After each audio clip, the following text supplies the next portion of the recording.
This is the Whole Care Network.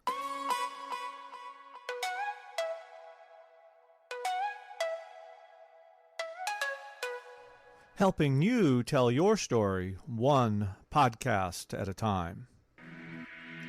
Content presented in the following podcast is for information purposes only. Views and opinions expressed in this podcast are solely those of the host and guest and may not represent the views and opinions of the Whole Care Network.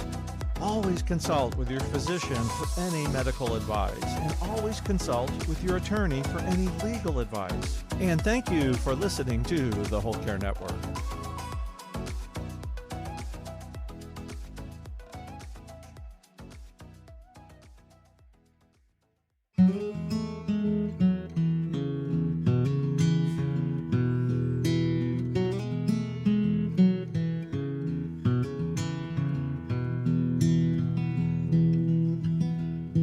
Hello and welcome to Daughterhood, the podcast. I am your host, Roseanne Corcoran, Daughterhood Circle Leader and Primary Caregiver.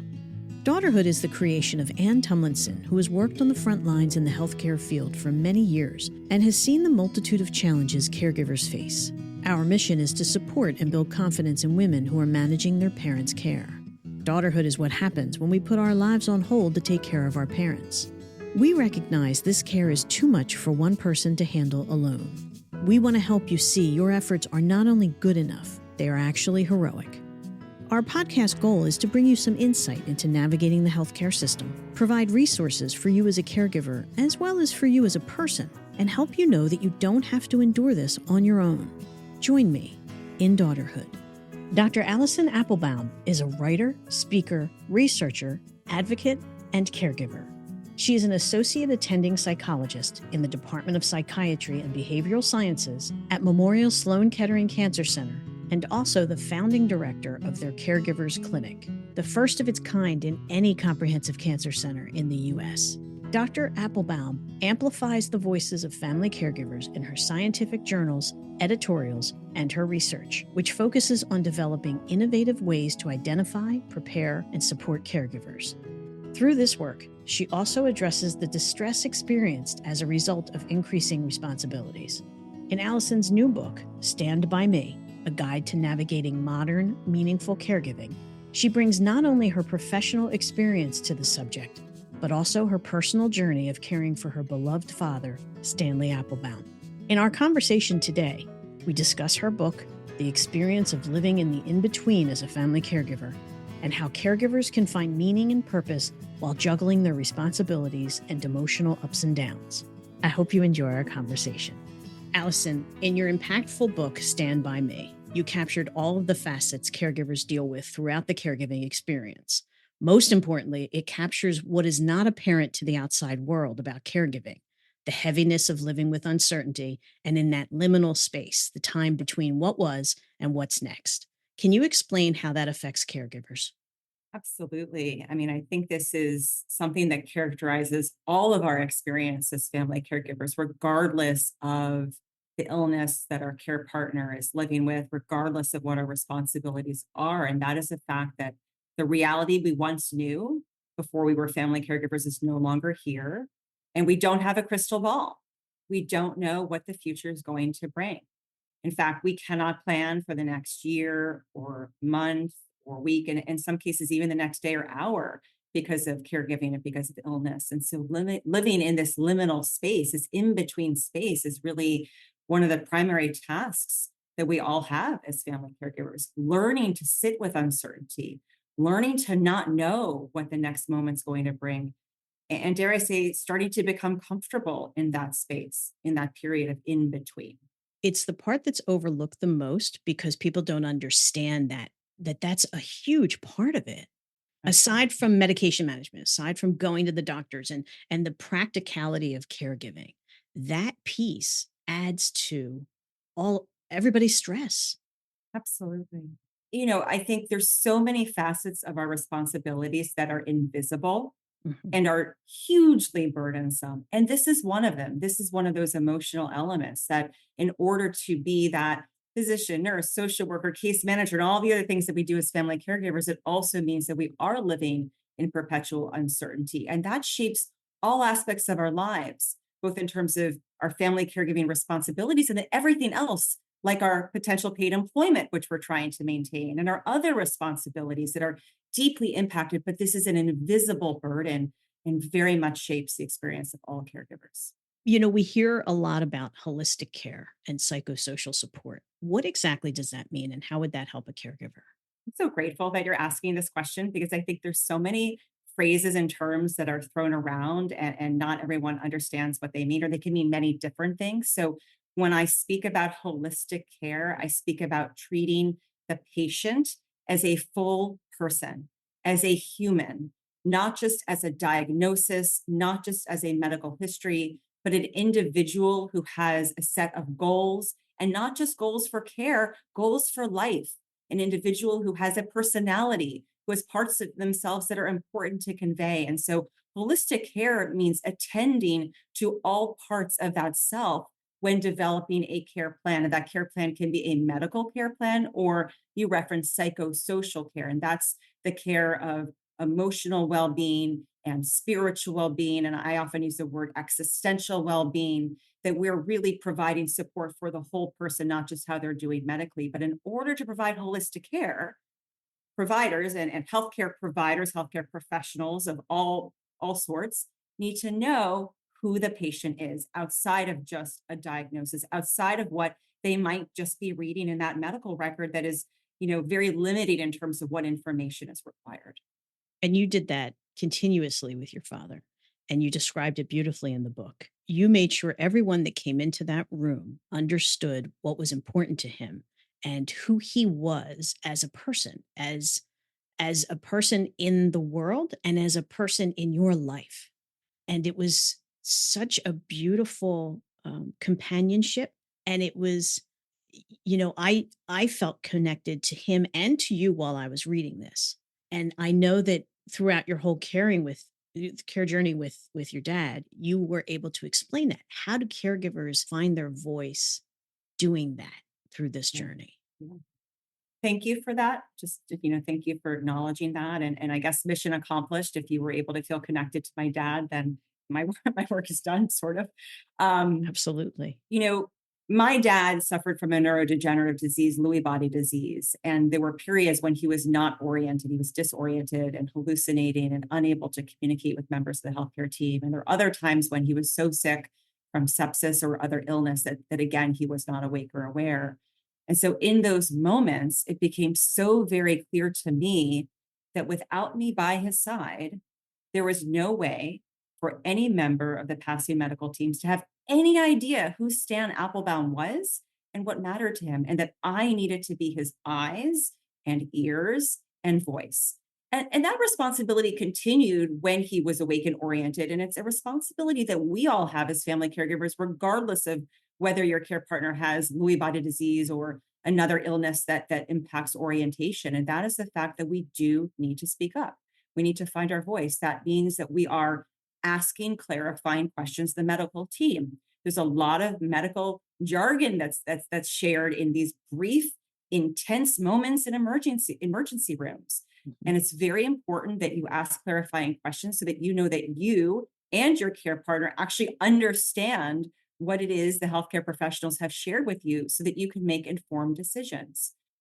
Finding your voice too means that you as a caregiver are getting your own education and information needs met. And I often go to this example, which is that we are increasingly tasked with taking on responsibilities that were once only those taken on by healthcare professionals, by nurses and physicians, et cetera. But we as family caregivers are now being asked to do so many different things, and too often without training, education, and support. And while we have the CARE Act in this country, and it's a great direction we're moving in, for those who are not familiar, the Caregiver Advise Record Enable Act, currently passed in 45 states and territories. And it says that hospitals need to be providing training and education to caregivers before a patient is discharged. But we all know, everyone listening knows, that that is not consistently implemented. I will say, in my experience, and it was a pre-CARE Act experience, that was never implemented. I never was offered training. So what I encourage caregivers to do to get their needs met is to speak up and to ask a member of the healthcare team, a nurse, a physician, someone else, to demonstrate for them the tasks that they're going to need to complete at home so that they know how to do those things. They can perform them competently, confidently. And then when they're home, oftentimes patients will receive visits from a visiting nurse. Well, that's not only an opportunity for that nurse to evaluate a patient, but for you to get additional training. And in all of these interactions, not only are you going to be making sure that you feel confident in your skills and your abilities, but that those healthcare professionals understand who the patient is. And so for me, you referenced the fact this was repeated. This was a daily, weekly, monthly exercise for me. When I shared my dad's health history, and we all are asked about our care partners' health histories, I always made sure to include elements of who Stan Applebaum was as a person in terms of his personality, his drive for life, his curiosity, the goals that he had for the time he had remaining. Now, my father was in his 90s, and ageism very deeply shaped our experience as partners in care, as it does for so many of us. And I Absolutely. found it so important for me to be able to, when conveying who he was, that his age was meaningless to him. My dad wanted to live to at least 103. That's what he had as his goalpost. He wanted 103. He got to 6 days before his 97th birthday. But it was so important for me to do that because otherwise, those healthcare teams could not deliver holistic care. They could not deliver interventions that were in line with preserving my dad's capacity to, for example, get down to the boardwalk in New Jersey and feel the sunshine on his skin. Holistic care meant understanding that that was something that he really wanted to do, that was important to who he was. And we needed to make sure that we could do everything we could to make that happen. That's beautiful. It's so true, and there's so much that goes into this. And when you look at the CARE Act and then you think, "Wait, you mean this was happening like nobody got instruction?" Yeah, that's right. That's right. You get Nobody, it. No, nobody got instruction. And no. most often that still is the case. And so, I often encourage the caregivers with whom I work to be as educated consumers as they can and to speak up and find your voice. And many caregivers will say to me that they have become so darn outspoken because of their caregiving role, because they've had to be that person asking the questions, asking for training, saying, "Hey, we can't leave yet because I have no idea how to change this catheter bag. So you need to Right. tell me how to do that." Right. These are big things and they're scary Huge. things. And then you're in your house and you're like, "Wait, did they say left or right? Was I supposed to?" Right? Was I supposed to do this before or after I pulled that? Like it Oh, doesn't make any sense. I always say there's, and we know this. We know there's different language and everything. What are your favorite, I don't know, your favorite 3 clarifying questions to ask that just cut through it, that make them oh. understand that you know what you're talking about? Well, I always ask, and this comes from I'm a clinical psychologist by training and I practice psychotherapy and I have a clinical practice with family caregivers. And this is something I ask as a psychotherapist, but it's, can you help me understand? Mhm. Or can you help us understand what you mean by?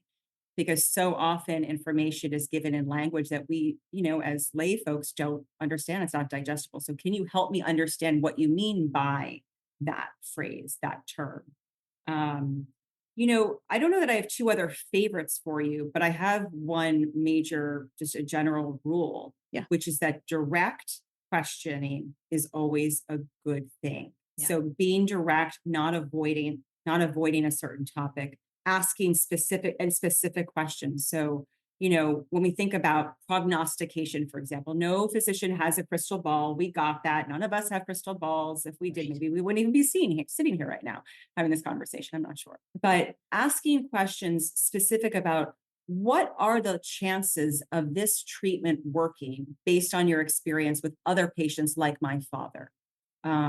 If this treatment were to stop working, what are the other options available? Asking very directly and very specifically, I think is really the best route to getting our information needs met. And the reality is that most often healthcare professionals are not volunteering that information. Mm-mm. We need to play traffic up and we need to direct the conversation and get that information ourselves. And so I this is why so many folks say that they've become so outspoken and confident because they've had to learn that the only way they're going to get the answers is if they ask.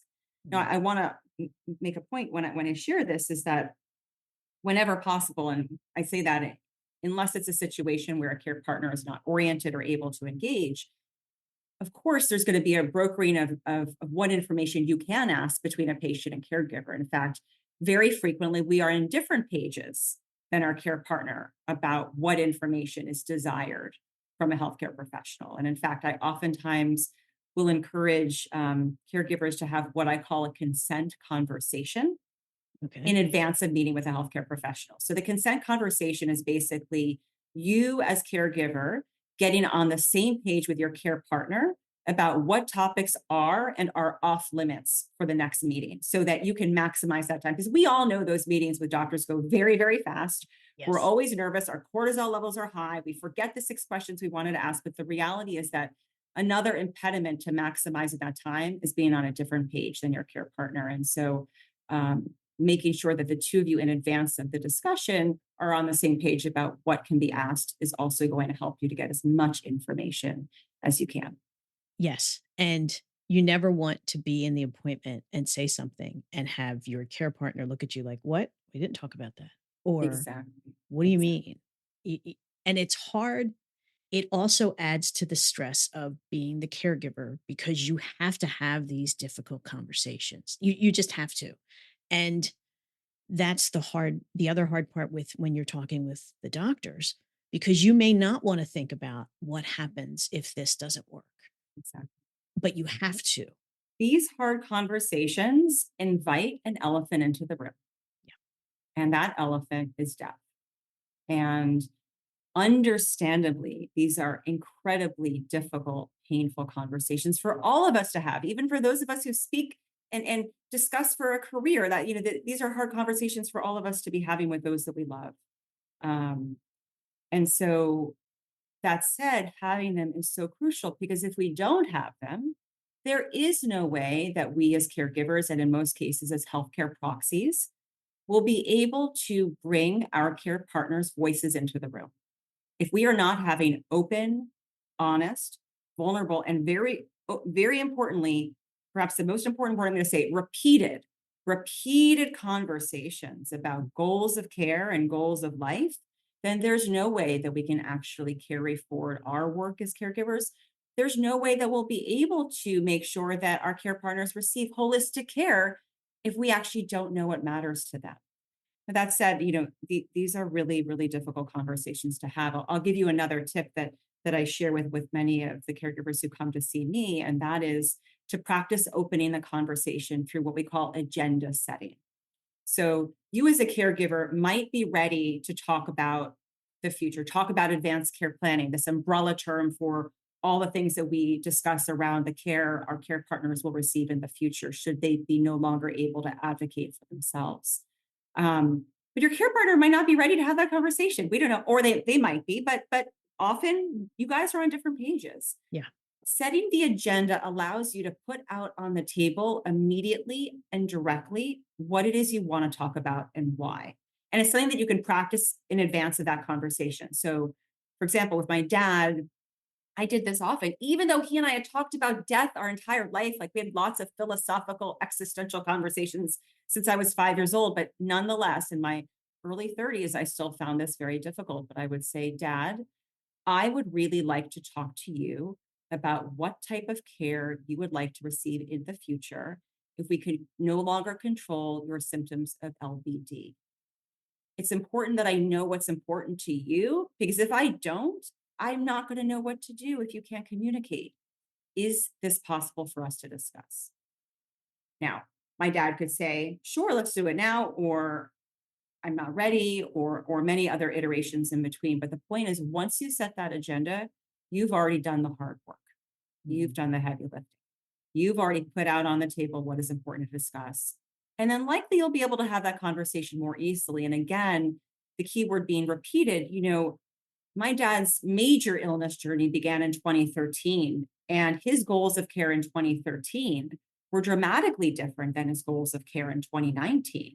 And had I not been having those repeated conversations at, specific moments and turning points in his illness journey, I wouldn't have been able to confidently bring his voice into the room when he wasn't able to communicate on his own behalf.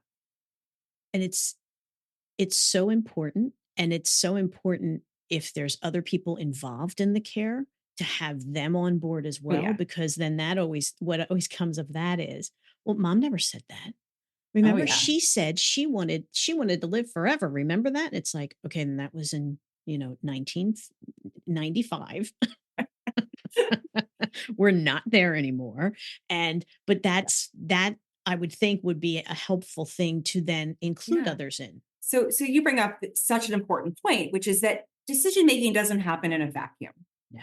And while there might be one individual identified as a healthcare proxy, that person who signed that form, and most often it is those of us who are identified as a primary family caregiver, there are many other individuals who are in the care network who may give more or less effort over time, but in moments of decision making have a voice. And so what's very, very important is that not only are you having repeated conversations with your care partner, but that you are ensuring that all the other key members of that care network, whether they're blood family, chosen family, friends, whoever they may be, that they too are involved in those conversations or are told about what transpired in those conversations so that there's no disagreements down the line. And I always think if your care partner is alert and oriented and able, better for them to be communicating their goals to everyone versus it coming from you, the family caregiver, because as we've been talking about, a theme here is all of the invisible responsibilities you have, and family mediator, that's a big one. And the more that we can depend on care partners to share their goals of care with others, well, that helps us in our own responsibilities. Again, it's so much. It's so much. And through the entire book, you've weaved this through with examples and charts and questions to ask and everything. I can't speak highly enough about this. But the caregiver then also needs that support, and they need to be supported. And it's hard for caregivers to reach out for support, whether it's financial or emotional, or they just don't, it's just not my jam. But it's important for that. And through your clinic and through your work, you've developed something called meaning-centered psychotherapy for caregivers. Can you tell me a little bit about that? Absolutely. I'll start by saying that yes, we as caregivers, we're terrible at asking for help. We're really good at giving help. We're not really great at asking for it. It's something I think we can all really work on, and caregiving does that for us. And we all need support in different ways at different points in our caregiving journeys. Meaning centered psychotherapy for caregivers is a psychotherapeutic approach that was developed to help caregivers to connect or reconnect to sources of meaning in their life, despite the challenges they're facing. And I had adapted this approach from a basic approach called meaning centered psychotherapy that was developed by my mentor the past 14 years, Dr. William Breitbart, who's the chairman of the Department of Psychiatry at Memorial Sloan Kettering Cancer Center. And he developed this approach, which I'm just going to call MCP for short, for meaning centered psychotherapy, realizing that there was no pill that he could give patients at end of life that would address their existential distress, that would address the fact that they were facing the ultimate limitation, that they were facing so many losses. And so he developed this very powerful brief approach in 7 sessions that I've adapted for family caregivers. The basic idea behind meaning-centered psychotherapy for caregivers is that suffering and meaning can coexist. And I often use a metaphor. I've actually been using this for a very long time. The metaphor is of a creme brulee, which happens to be my favorite dessert. And for those of you who are not creme brulee aficionados, when a creme brulee is done properly, and I think it rarely is, but when it's done properly, it's crispy on the outside and it's creamy on the inside and it's cold on the inside and it's hot on the outside. And you take that first bite and there's so much going on. And this is how I think about the emotional experience of caregiving. At any one time, we can feel sadness and fear and hopelessness and isolation and resentment and love and strength and resilience. We can experience suffering and meaning in a beautiful creme brulee. And the suffering does not negate the meaning, and the meaning does not negate the suffering. And that latter point is important because I want to make it very clear for all of you. You can't see my face, but I am not talking about the power of positive thinking. I am not talking about turning lemons to lemonade. That is not who I am as a person, as a psychotherapist. I am saying that we are handed situations that are difficult. I would assume that most of us have not chosen the caregiving roles we stepped into. We didn't choose suffering. We didn't choose limitations. We don't choose loss. But despite those things, we can connect to meaning and purpose that is always available to us. And in meaning-centered psychotherapy, we talk about 4 categories or sources of meaning that become resources for us, both during active caregiving and then beyond it into bereavement. And I can give you the Cliff Notes version right now of these 4 if you like. Absolutely. So we talk about the first source of meaning, which is called the historical source of meaning. And this is this idea that we live life in a context. We have a past we did not choose. We don't usually choose our parents. We don't choose the environment into which we're born and raised. That was given to us. And for many of us, that environment has beautiful things and love and nurturing and support. And for many of us, it involves hardship and trauma and loss. But the point is, we don't choose it. It's given to us. What we do have choice over is how we live our life. How we live our life right now is called a living legacy. And we all will give a legacy to others in the future, either because we literally give belongings to someone. We give, if we're lucky enough to give an endowment of money to someone after, for after we're no longer here, or we give a legacy to others just by being witnessed in who we are. And so we as caregivers can derive meaning through reflecting on the fact that caregiving is not happening in a vacuum. It's happening in this context as part of a larger story of our life. And I give an example in the book. My maternal grandmother, Ida Notov, had devoted the last 20 years of her life to volunteerism in Pittsburgh and would spend 6 days in various hospices and psychiatric hospitals in the greater Pittsburgh area. And I would hear about this weekly in my phone calls with her.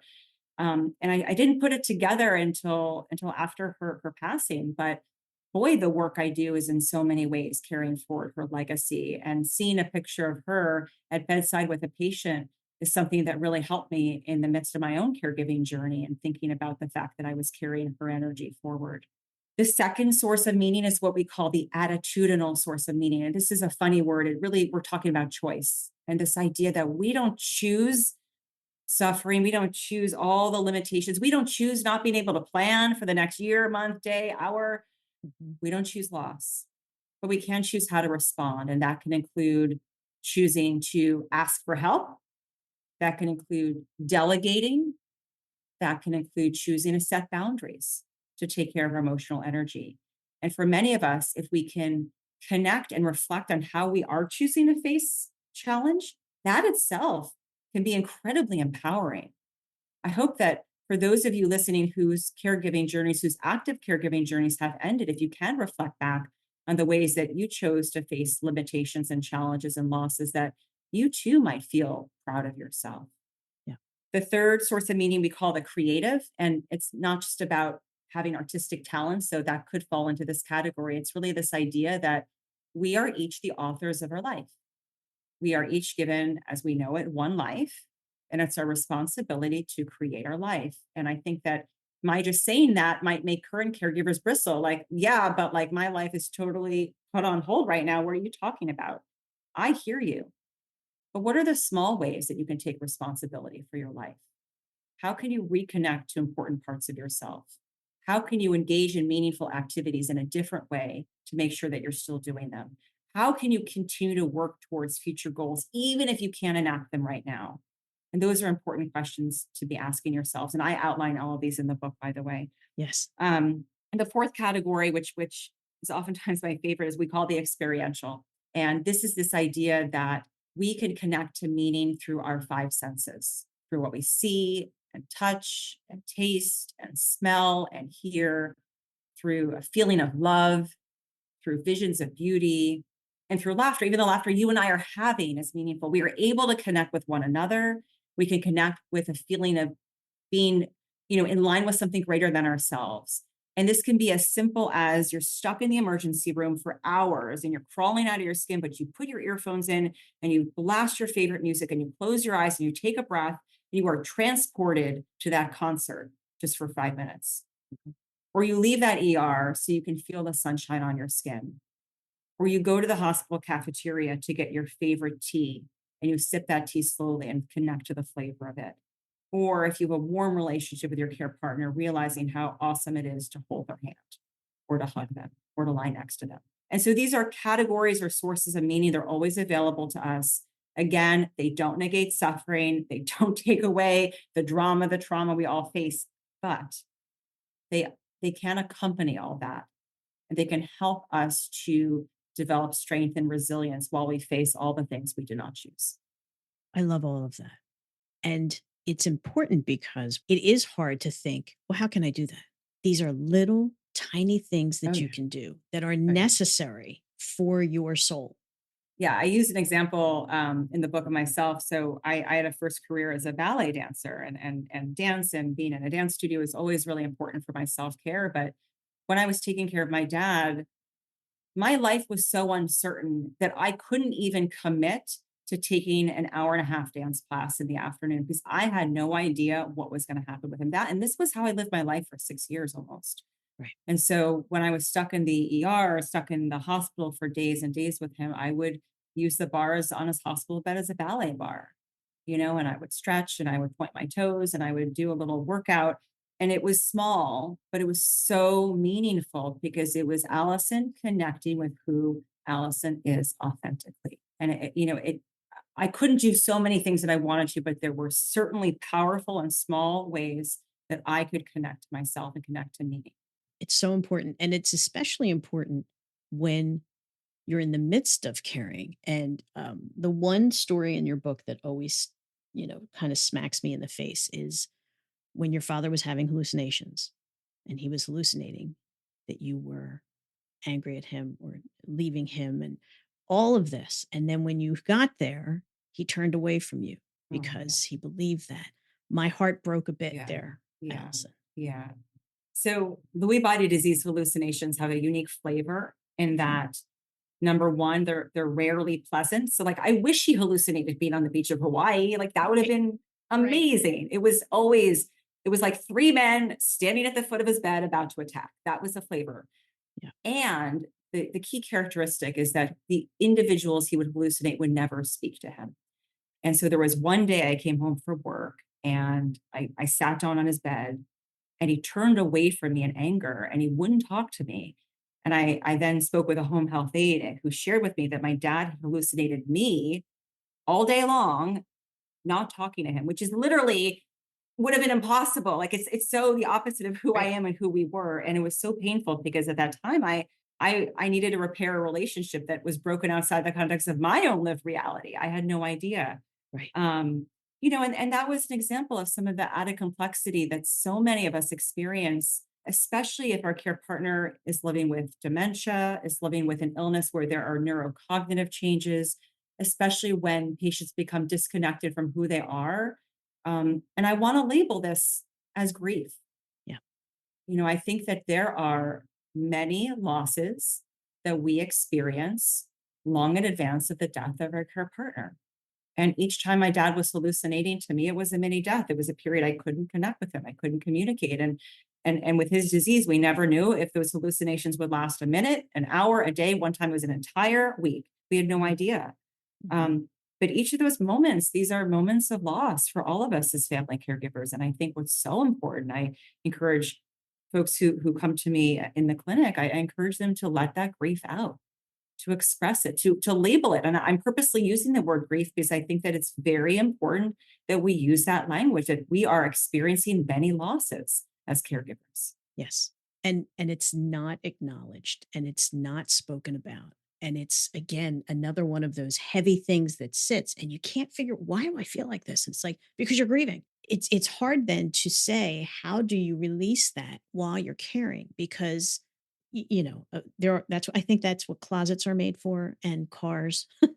Yeah. You go in a Lots of cars, closet, showers. showers, Yeah. I think that's why they're made, honestly. But how do you do that Yeah. and continue on your, I mean, I think that goes back to how we open this conversation around the liminal space. How do we live in this liminal in-between space? We cannot do it healthfully if we keep our emotions in. correct. So the answer is to use the car, the closet, the shower, the pillow, whatever it is, to get those emotions out. I think we need to give voice to our emotions. And by that, I'm not saying, for example, go yell at your care partner, No. but I am saying when you feel a lump in your throat, as opposed to using energy to get that lump to go away, why don't you take a deep breath and indulge that lump, allow the tears to come, and allow yourself to cry. And I say that because the more energy we invest in avoiding our emotions, the stronger those emotions will be in the future, and it's not going to help you down the line. And so it is so important to grieve. I remember that evening it happened. I remember meeting up with a friend.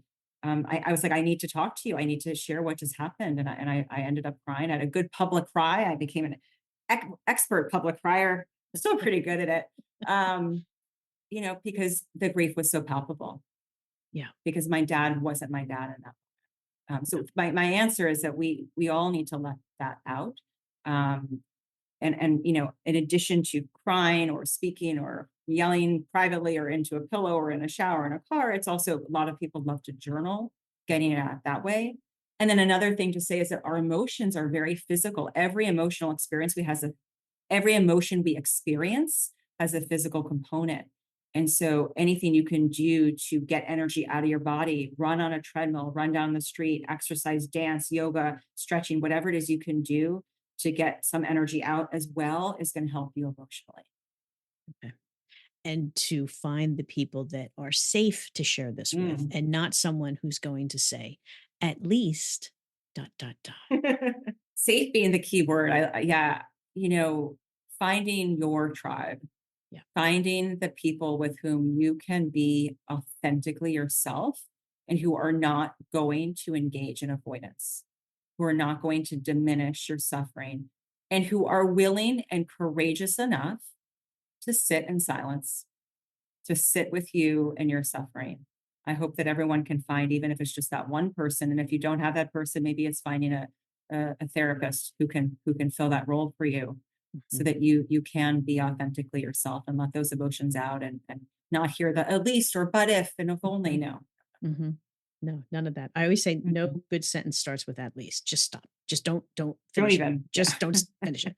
And it's so important. And I hear that all the time in our daughterhood circles of it's so nice to be with people that get it, because if you don't get it, if you're not with that person that gets it, they don't understand. It can make you feel a lot worse. It can feel more isolating and invalidating. I know for many of us, myself included, we have the experience of our social circle narrowing. Yeah. My social circle narrowed, but it became richer because the folks who stayed in it were those folks who could presence to me, were those folks I could reliably be myself and not expect a trite response. And I had to actively actually cut some people out because they drained my energy and were unhelpful and started sentences with at least. And that in my greatest moments of trauma and stress was damaging. Mm-hmm. And it makes you then go, I can't talk to anybody. Nobody's going to get this. So I'm not going to say a word, and I'm going to sit with this, and it's going to get bigger and bigger and bigger and eat my insides and just leave you with nothing. I hear this a lot in my clinical practice where folks will say that I'm the only person they're sharing this with. And while I'm grateful I can be present to them, right. I always try to problem solve. Well, who else outside of these 45-minute sessions once in a blue moon can you be speaking to? Because isolating on your own is also not the answer.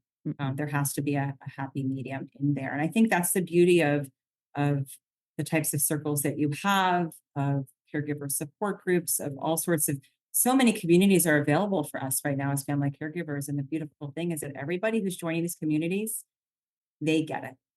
Yes. They get it. Yep. And it's traumatizing.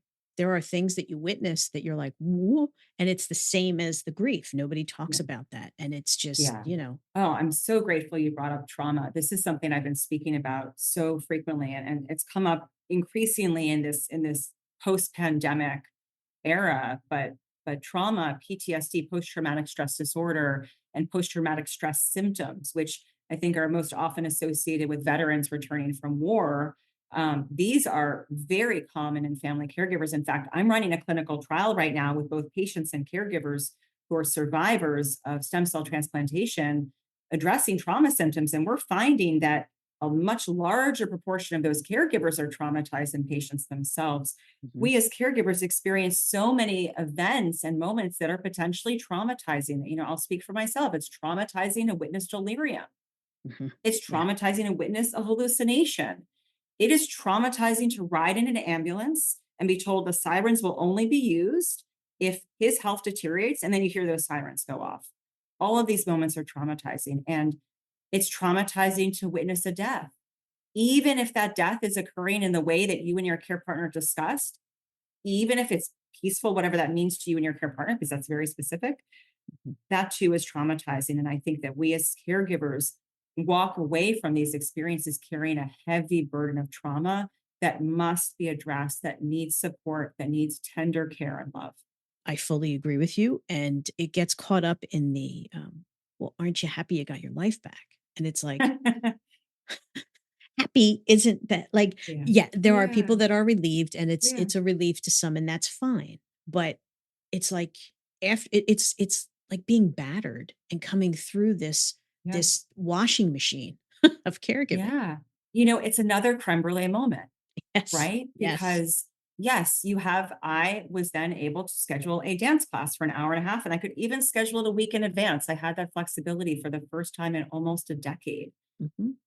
But my dad wasn't here, and I was grieving, and I was, traumatized from so many repeated traumas that had happened in my own journey and going through another loss that happened in the midst of it, that being able to just be joyous that I had free time and a control over my schedule really, that wasn't realistic. And I think what's so important is educating the folks around us. And it's so noxious because you as a bereaved family caregiver, the last thing you want to do is have to train or teach the people around you how to talk to you. But the Exactly. reality is that unfortunately another invisible, responsibility you have is this piece, which is that we often need to teach others about where we are, and that just because the burden of caregiving has lifted, just because your responsibilities as a physician and nurse and case manager and social worker and all the other things, that those aren't there, that you as a human have just gone through one of the most life altering changes. And there's not only the death of the patient, but there is the loss of the caregiving role. And that leaves a gaping hole for those of us whose lives have orbited around someone for years and years. So Mhm. it's another creme brulee for sure. It sure is. And again, it comes back to support. It's always about support. And as much as we're supporting our care partners, we also need that support to continue and to be ourselves and to try, it's hard to remain connected to yourself while you're caring because you're expending all of this energy and everything is outward for you. What's the best way for caregivers to try to remain connected to themselves? So often caregivers will say, I don't even recognize myself anymore. Or I become so disconnected from who I was. I don't even know what to say to you right now. And the reality is that caregiving comes with so many losses, loss of our ability to work full time or to fully indulge that professional identity we have, or, travel or to engage in the leisure activities that we once did, or whatever those things are, um, that those are real losses. First of all, I always encourage caregivers to consider who they are authentically at their core, because caregiving doesn't necessarily take those things away. Who you are as a loving and caring person, who you are as a lover of nature, who you are as someone who sets goals for the future. Those things are still in you. Now, maybe you can't enact those goals, but you can still set those goals. And so, one thing is to really consider who you are. Ask the question, who am I? And who am I authentically? In what ways has caregiving not touched those things? Right. So, for me, Mhm. again, I was always a performing artist. I couldn't go take class or perform, but I could connect to that part of myself who enjoyed that. And not just enjoyed it, who derived meaning and purpose and strength from it. The other side of this is that while so much is taken away from us, we gain so much from caregiving. And by that, I mean that we develop new strengths as a result of caregiving. As I shared earlier, so many have told me that they found their voice because of caregiving, that they learn new things about themselves, perhaps there's been an improved relationship with their care partner, or they healed a relationship, or they didn't, but they cultivated other relationships outside of a care network. And all these things can help one to feel like there is a cohesive sense of self and identity, despite all the things that are taken away. I always say being a caregiver, it's like you get superpowers, Oh yeah. Oh yeah. We all have a invisible cloak on, for right? sure. Agreed 100%. And Oh yeah. it's this thing. It's like you come out of it. You're like, yeah, is that all? Is that all you've got? Because I can do that with my eyes closed. It's because you're dealing with so much all the time. And I think the key is to try, and I hate to say it this way, it's almost like you have to support yourself during this journey to survive the journey. And you have to find those self-supporting ways Yeah. to keep yourself afloat. Yeah. But it's hard because you're tired and you're grieving and you're traumatized. All the above. Yeah, you're all of the above. When you were sharing about the superpowers, it made me think of so many patients of mine who shared during the height of the pandemic. And I was doing all my work over telehealth platforms as we continue to. So many folks said to me, like, this pandemic's nothing. I got him through a stem cell transplantation, or he had, we've been through a lot worse. Mhm. And I think that caregiving shifts the prescription in our eyes, or our contacts, or our glasses, or whatever, that how we see the world is different, Yep. and who we are is different. And we do emerge as, most frequently, much stronger, resilient versions of ourselves as a result. I think many of us would give back caregiving. I would do anything to have my dad here and give him a hug in this space time. But, barring that, I have emerged as a much stronger and more grounded and more peaceful version of myself, as a result of all of that trauma. Well, and you were balancing actively caregiving and starting the clinic, the Caregivers Clinic, and supporting all of these people. How did you do all of that? Small detail, small detail. Right. So I began the Caregivers Clinic at Memorial Sloan Kettering Cancer Center in January of 2011. And in the winter of 2011, my caregiving journey really began. And so I had already had my professional identity set. I was joining the faculty. I was speaking nationally about this issue. I was getting funding from the American Cancer Society to study cancer caregivers. And then I became, I was asked to step into this caregiving role, Mhm. which was very complex for me. And I'll share a few pieces of how I navigated that. And one was that, and this goes to what we just discussed about identity, which is that it was so important for me to be able to preserve, in whatever way possible, my identity as Dr. Applebaum. And that meant that, and quite frankly, up until this book and these podcasts, that my caregiving journey is something I never shared with my patients. And it was not something that I shared with my broad professional network, because I really wanted to have that part of myself. It was only a close circle of colleagues who were aware of the crises that were happening morning, noon, and night, and were supportive. But it was so important for me to really protect that part of my identity. Second, my self-care was number one priority. Realizing that I was, both during the day and after hours, though of course those were intertwined, because I was, obviously family caregiving doesn't have a schedule. Right. That it was so very important for me to protect whatever time I could for myself. It was a crash course in self-care. And by self-care, I mean anything I could do to protect my energy, anything I could do to preserve myself, to give myself small spaces to breathe, to dance, to be Dr. Applebaum, whatever that was self-care to me.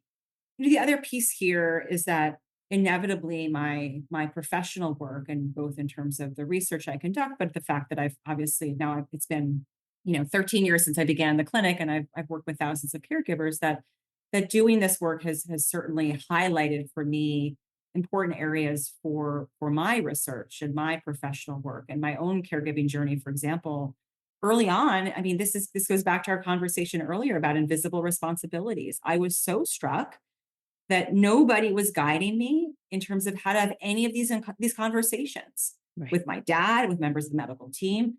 It was mind-blowing to me that I ended up having to be the point person for multiple healthcare teams. And so I then earmarked this as an important area for my own work. And subsequently, I've developed a communication skills training program for caregivers to give them the tools they need to engage in advanced care planning conversations with confidence, because this is one area where I was like, this is so hard. And if it's hard for me, somebody who's been through a doctorate in clinical psychology and likes to believe she has good communication skills, well, oh my gosh, this must be absolutely impossible and overwhelming. Right. The other thing that happened for me, and this might be getting away from your question, but No? my personal experience aligned with taking care of all of these family caregivers really, really underscored the role that our public policy landscape plays in our experience. That all of those roles that we play and all of those invisible responsibilities are shaped by what we do or most often don't have right now in terms of support. I talk often about how we do so much more in this country to support expecting parents than we do for new family caregivers. Yes. We don't get a correlate of a baby shower where we get support and financial support and supplies for a year, like a year's worth of adult diapers. That would have been incredible. Never got that, Nope. um, And information. and information and emotional support. And then on a broader perspective, we don't get to say, okay, well, I'm going to be a caregiver, so I'm going to be out from work for 3 months and you're going to pay me Right. during that time to do that. We don't get these things. And so Mhm. I bring this up too, because it was one of the lessons that had I not been in the family caregiving role myself, while I heard about it anecdotally, having to live it on my own really drove home how so much of our burden and distress and challenges family caregivers is driven by our public policy landscape, and how urgently needed reform is in this country. And the fact that, elephant in the room, we are the long-term care system, right? We are the Yes, we long-term are. care system in this country. And we are, I think, the most important invisible element of the healthcare system in the United States today. We absolutely are essential. We are essential workers. Yeah. But we're not viewed that way. And it's such a responsibility that we carry on a daily basis. And we're literally holding the system up. There needs to be a change. There desperately needs to be something in place. And I don't know how we get that policy moving, but we need to get it moving.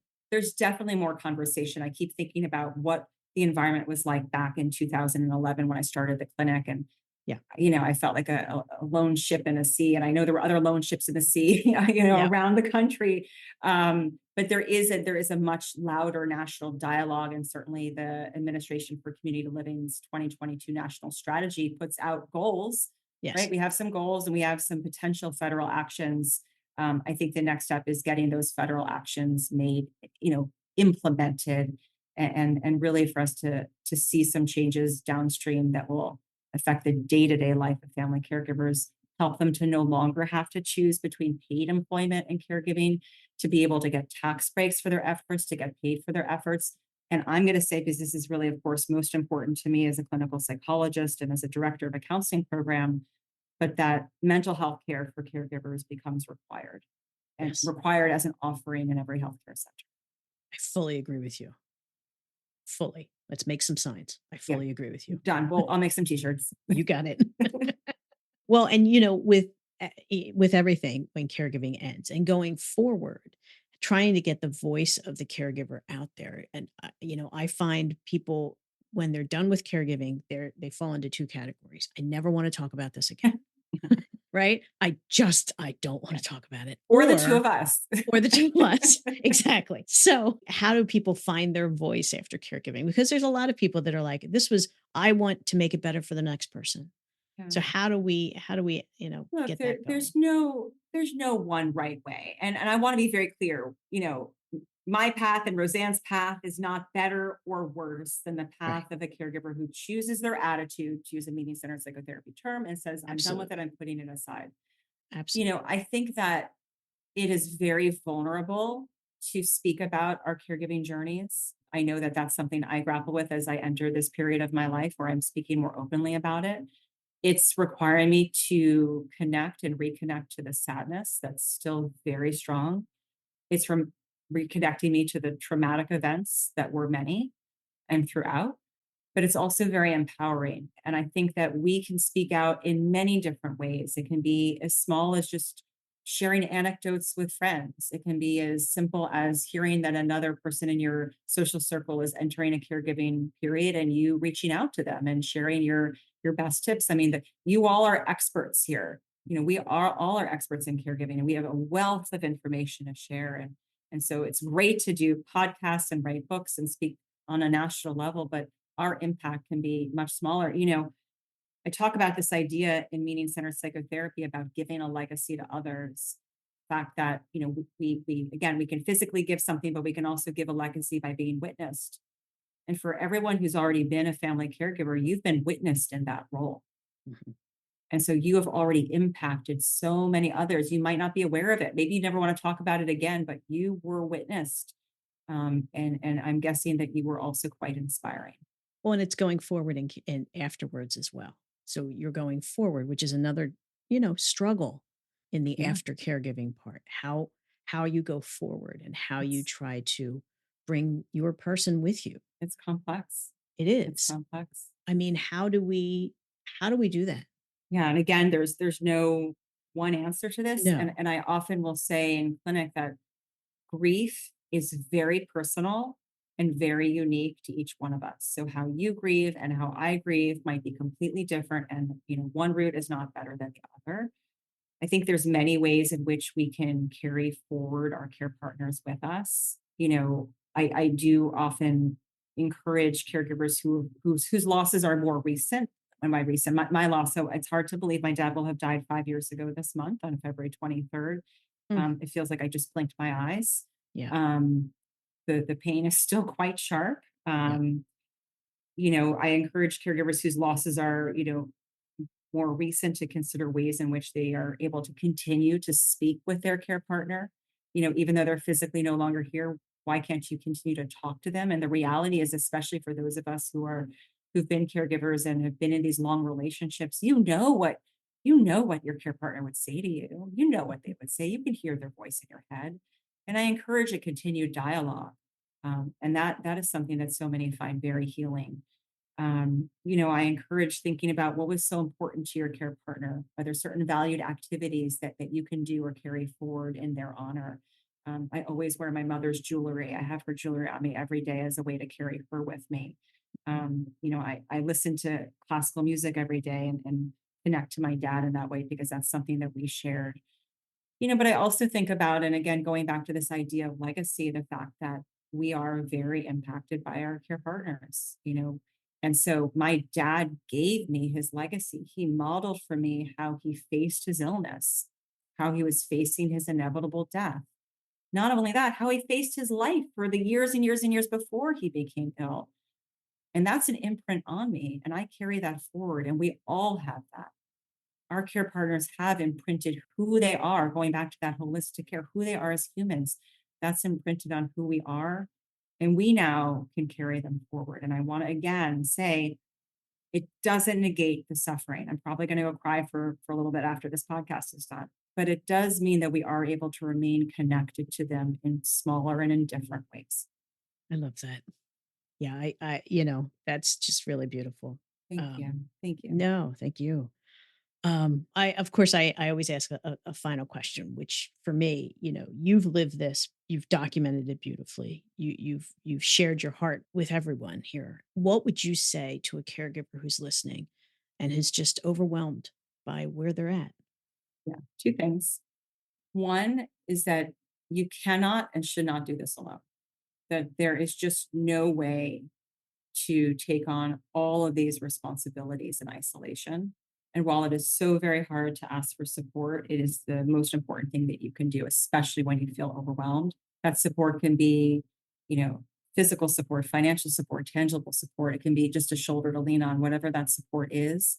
I would encourage everyone in that moment to make sure that they are asking for support and that they are not alone. I know that so many of us are very isolated as family caregivers.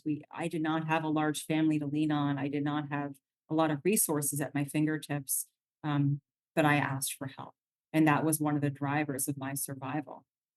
And the other is the fact that we always can take a deep breath. There are so many things that we do not have control over. But one of the things we do have control over is our breath and taking a very deep diaphragmatic breath in through your nose, holding it for a few seconds, exhaling slowly through your mouth. That brings oxygen to your brain. It lowers the stress hormone cortisol. And just a 1 minute of deep diaphragmatic breathing can lower your stress. And it's something that I realized, especially when I was stuck in emergency rooms, when I was riding in ambulances, I would do that deep breath and realize, I don't know what's going to happen in 10 minutes from now, but for the next 60 seconds, I'm in control of my breath. And that is always at your fingertips. A big thank you to Dr. Allison Applebaum for being my guest today. You can find more information about Allison, links to her caregiver articles, interviews, and her book, Stand By Me, A Guide to Navigating Modern, Meaningful Caregiving, at AllisonApplebaum.com. I hope you enjoyed our podcast today. Head over to daughterhood.org and click on the podcast section for show notes, including the full transcript and links to any resources and information from today's episode. You can find and review us on Apple Podcasts or anywhere you listen to your podcasts. We are also on Facebook, Twitter, and Instagram at Daughterhood the Podcast. Feel free to leave me a message and let me know what issues you may be facing and would like to hear more about. Or even if you just want to say hi, I'd love to hear from you. Also, a very special thank you to Susan Rowe for our theme music, the instrumental version of her beautiful song Mama's Eyes from her album Lessons in Love. I hope you found what you were looking for today. Information, inspiration, or even just a little company. This is Roseanne Corcoran. I hope you'll join me next time in Daughterhood.